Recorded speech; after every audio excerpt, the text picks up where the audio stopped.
Hello, welcome to Spooky Cookie, where terrifying tales find cozy corners. I'm your host, Sunny. This is a space where I dive into the quietly unsettling and vividly eerie tales from all over the world. If that piques your interest, consider subscribing. When you think of Canada, what's the first thing that pops into your mind? Maybe it's maple syrup, hockey, or that famous over the top Canadian politeness. Or perhaps it's the freezing winters, endless coastline, or the rolling hills that stretch as far as the eye can see. Canada, the second largest country in the world by land area, also boasts the largest coastline on the planet and an incredible network of national parks spanning over 85 million acres of protected wilderness. That is quite a number. That's larger than a lot of the countries out there. And today, we're taking a journey to Canada's lesser known, but fascinating nevertheless, Nahanni National Park Reserve. It's tucked away in the quietness of the Northwest Territories. Now, here's a fun fact for you. Nahanni isn't just any park. It was one of the first 12 UNESCO World Heritage Sites, inscribed in 1978. Yeah, it shares the same level of prestige as places like Yellowstone or the Galapagos Islands. Here's the thing, how many people do you know who's traveling to Canada to explore Nahanni? Probably not many, right? Most visitors flock to places like Banff or Niagara Falls, British Columbia even, or Quebec. And Nahanni is left largely untouched. Why do you think that is? Well, we'll find out today. Nahanni has been shrouded in mystery for centuries. It's a place of legend where nature and folklore intertwine in ways that capture both the imagination and the fear of the people who dare explore it. And in today's episode, we are diving deep into the enigmas of the Nahanni National Park Reserve. Stories, legends, and the mysteries that make this park so extraordinary. So grab a blanket, make yourself comfortable, and let's dive into today's story. Are you ready to go where terrifying tales find cozy corners? Let's begin.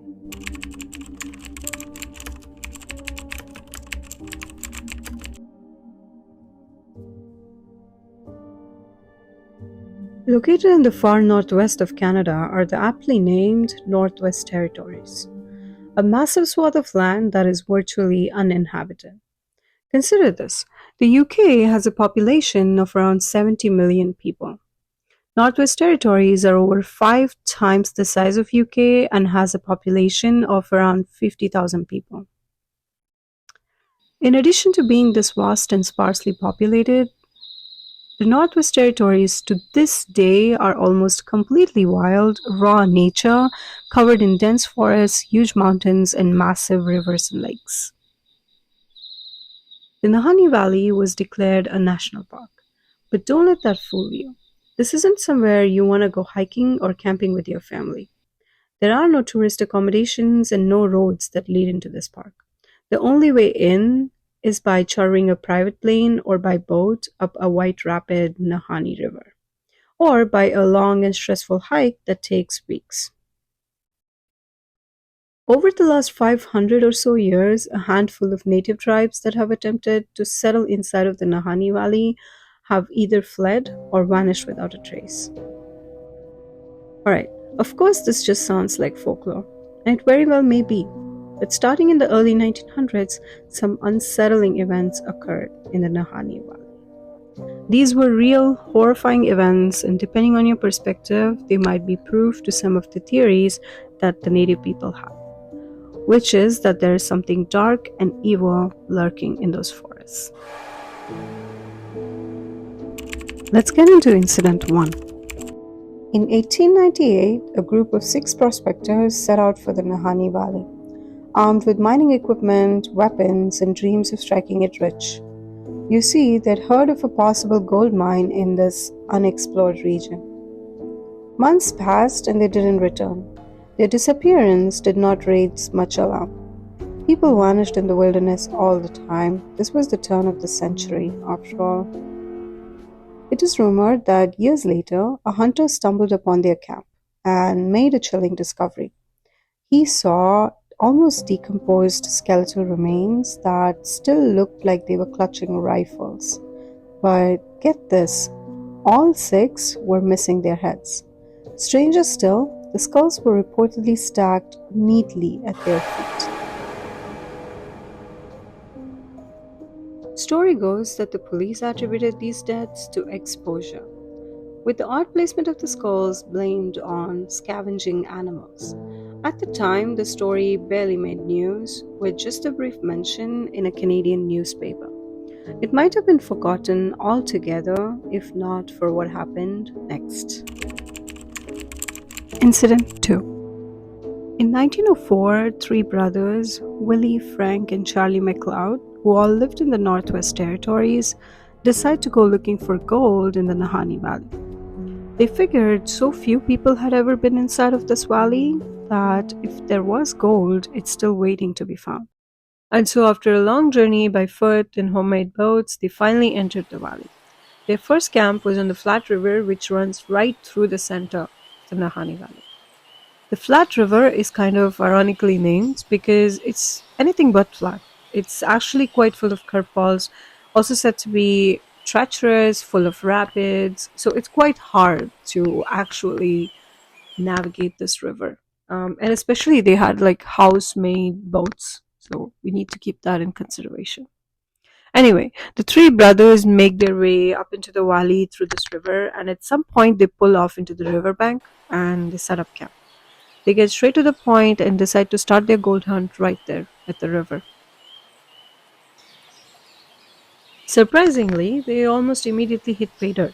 They find that the river is full of gold and get to work. Over the next few days, they sift out plenty of gold. Eventually, the containers they brought with them from home are filled to the brim with gold. Now, they decide to head back and, you know, keep this initial find back at home and come back with more men and equipment. So they pack up their campsite and load everything back onto the boat, and they get out into the Flat River to begin their journey home. However, at some point very early in their journey back, the boat capsizes and breaks apart due to the strength of the rapids. Losing most of their supplies and all of the gold they collected, they drag whatever they can manage onto the shore. They are devastated at the loss of gold, but they are definitely thankful and grateful that they're alive and they have enough supplies to survive. They cut down some trees because they were quite good outdoorsmen and successfully fix the damaged boat and get some rest. So the next morning, they pack up and they hop back on to the Flat River, a little more wary and cautious this time, and they are finally able to make their way out of the valley. Now, as soon as they get back home, the two younger brothers, Willie and Frank, they start making plans to go back into the Nahanni Valley. Because having confirmed that there is gold there, they are eager to get back out. However, Charlie, the older brother, he feels that this is too close. It was a close call with the boat capsizing while coming back, and he just decides it's safer and decides to stay behind. Willie and Frank, they do find another third. This one's a friend of theirs named Robert, and he agrees to join them on their journey back the second time into the Nahanni Valley. And the whole winter they spend prepping and making plans and how to go out for the second time, and they wanted to stay for more time this time, like for an extended period of time, so that they can bring back as much gold as they can. So in the spring of 1905, these three men, they're ready and they make their way back up into the valley. Weeks turn into months and eventually a year. Now no one's heard from them. Charlie, the eldest, thinks that they most likely struck it rich and they had planned and had the provisions to stay longer anyway, so he wasn't really worried.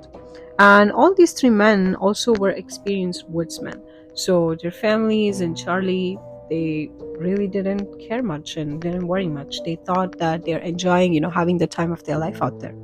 But another whole year goes by, and now Charlie decides that maybe he needs to go out there, and make sure that they're okay. So he rounds up some people from the town. He doesn't want to go alone, and he heads back into the Nahani Valley to find his two brothers and the friend. After a few weeks, the search party makes its way onto the flat river and they follow the treacherous rapids. The whole time, though, they're scanning the banks just to, looking out for the three men that they came here to find. They don't see any sign of them. And so they finally made their way all the way up to the very end of the flat river, or kind of like the beginning of the flat river, if you want to be exact about it. This is where it starts, basically, and where it breaks off from a much larger river called the South Nahani River. Here, the route they're on takes a very sharp turn. This is actually called the Big Bend, and it's about a 45-degree turn. As soon as you make that turn, it dumps you into this stretch of the river that's called Second Canyon, and this stretch is about 10 to 12 miles. And at Second Canyon, the South Nahani River also kind of intersects with another mountain range, and this mountain is called as a headless range, and also leads into a valley called Deadman Valley. So all you need to know is basically, after the sharp right turn from the flat river, you get the Second Canyon and then the mountain range called Headless Range, and then it leads into a valley which is called Deadman Valley, which is really important. The most kind of infamous valley in the Nahani region. So now they're moving on towards almost the beginning of the river, because they started from the end of the river, so they're going backwards, right? Because the river actually originates in the middle of the Nahani Valley. And they go towards this area called as the First Canyon, and the river is getting larger, so you're more of the forest and more of the trees are visible, because you are able to move more freely in the river because you have more space. And so they notice some tent in a far distance, and they decide to check out that tent. And as they get closer, they can see that there is a body that's clearly lying on the ground in front of this tent. So Charlie and the search party, they run over as soon as they're able to, as soon as they reach the shoreline, and they see that this body is missing its head. And they finally gather enough courage to search one of the bodies, and they do find some personal effects that can confirm that these are Charlie's brothers.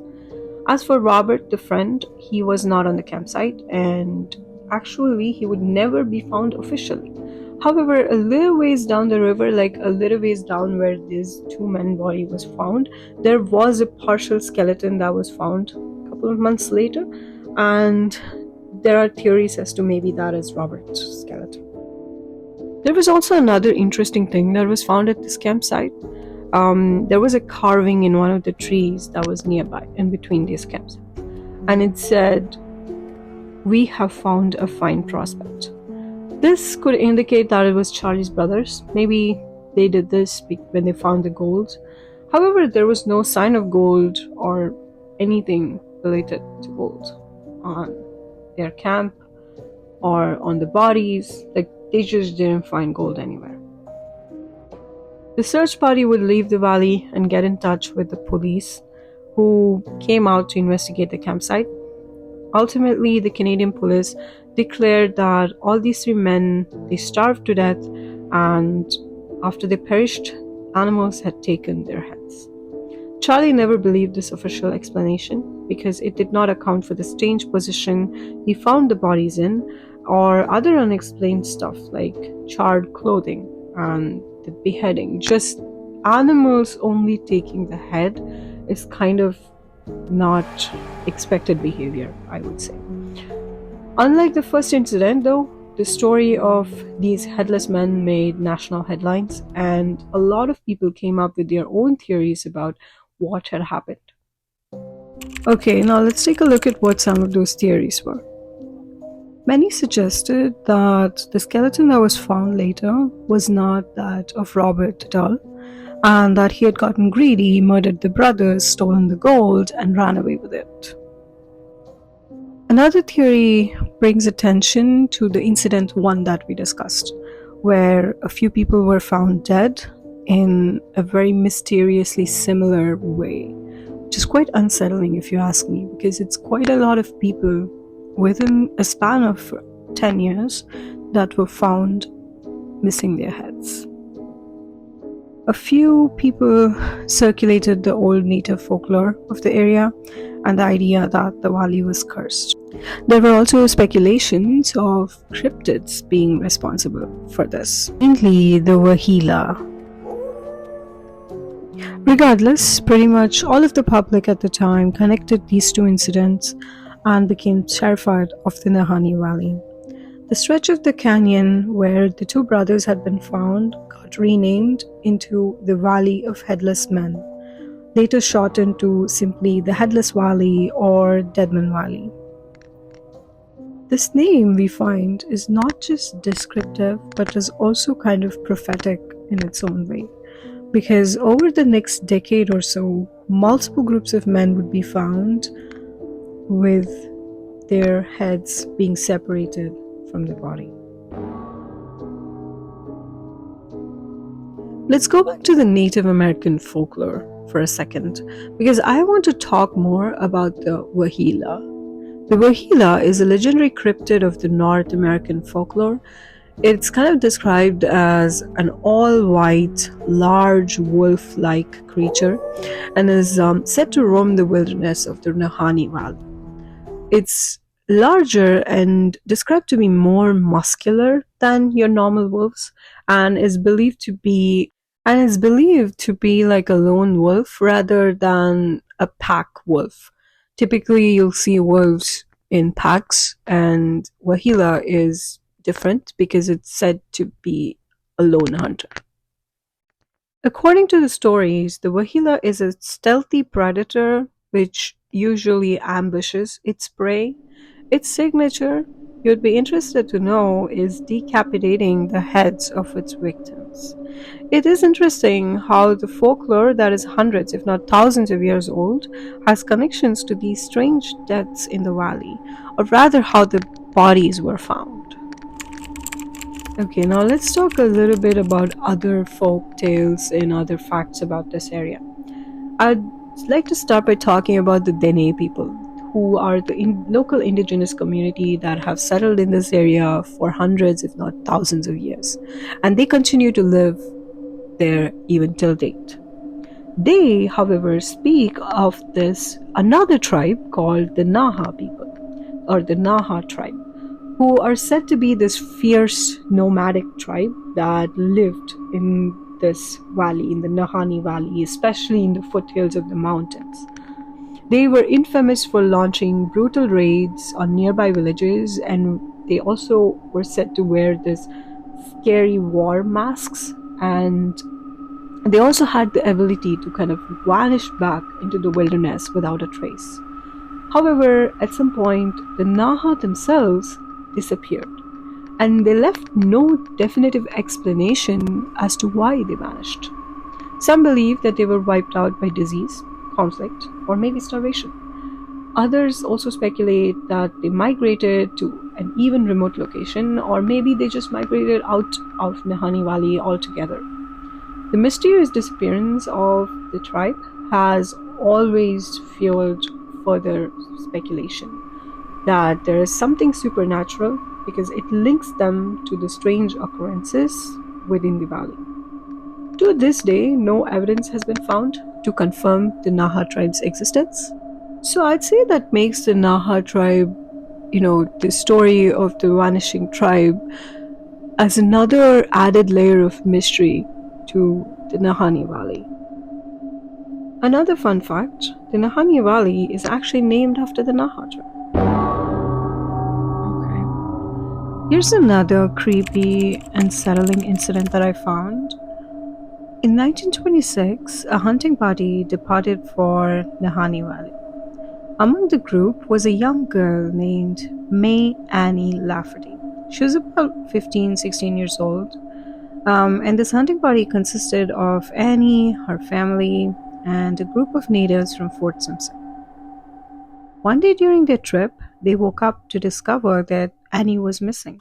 At first, they didn't worry much because they assumed she may have just walked a little ways to explore the forest or to just use some water from the river.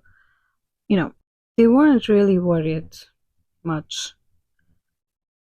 However, as the day progressed, they actually started getting quite worried for this young woman. They later headed on to the forest in search of Annie. It didn't take long for these hunters to pick up on Annie's trail. At first, it looked like she might have just gotten lost. But as they continued, it got increasingly difficult to keep up with the trail of moccasin prints that seemed to be, have been left by Annie. Moccasins are kind of the shoes that people wore in those days. Anyway, they followed her trail for a few days, and along the way, they continued to find pieces of Annie's clothing that looked like they had been shredded and they were just hanging from the various branches of the trees at random. And they would find these at random intervals. It's not like they found all of the clothes in one tree. They kept, trying to follow her trail, and they were finding pieces and bits and pieces of her clothing as they progressed into the journey. And after a few days, they thought about it. Despite now being clothless in the harsh Canadian wilderness, Annie's trail continued to wind up the mountain. The group that followed her trail, they followed her for about 10 days before they gave up. Annie was never found. But the strangest part of the story wouldn't come out until months later. So the hunting party returns home. They did their thing. They finished the next few days, finished the hunting, and then they returned home. And they reported this incident to the police. And this eventually made its way to the local newspaper. Upon seeing this on the newspaper, there was a local hunter that came to the police and told them of his experience in the Nahanni Valley. Let's refer to him as Charlie. Charlie stated that while he was hunting near the third canyon, where he had set up camp for the night by the Flat River, which, by the way, is around the area where Annie seemed to have disappeared.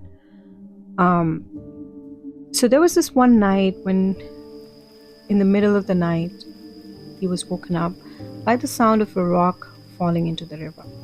The only light he had at the time was the moonlight. It was reflecting off of the river, and about a few yards away, he suddenly spotted some movement. And when he focused on it, he noticed it looked to be like a girl running on all fours up the side of the cliff. He described the girl's movements as like an animal. But what he remembers most was she would occasionally stop and look around before continuing, and as she moved up the cliff, she kept knocking the rocks into the river below. And he said that when she stopped and she looked around, there was this few moments when the light of the moonlight actually hit her face, and he kind of happened to get a really good look at her face. And it looked like she had this unnatural grimace, almost animalistic even, and her expression looked like her features were frozen with her eyes wide and wild. The police, however, didn't agree with him or didn't believe him, more like.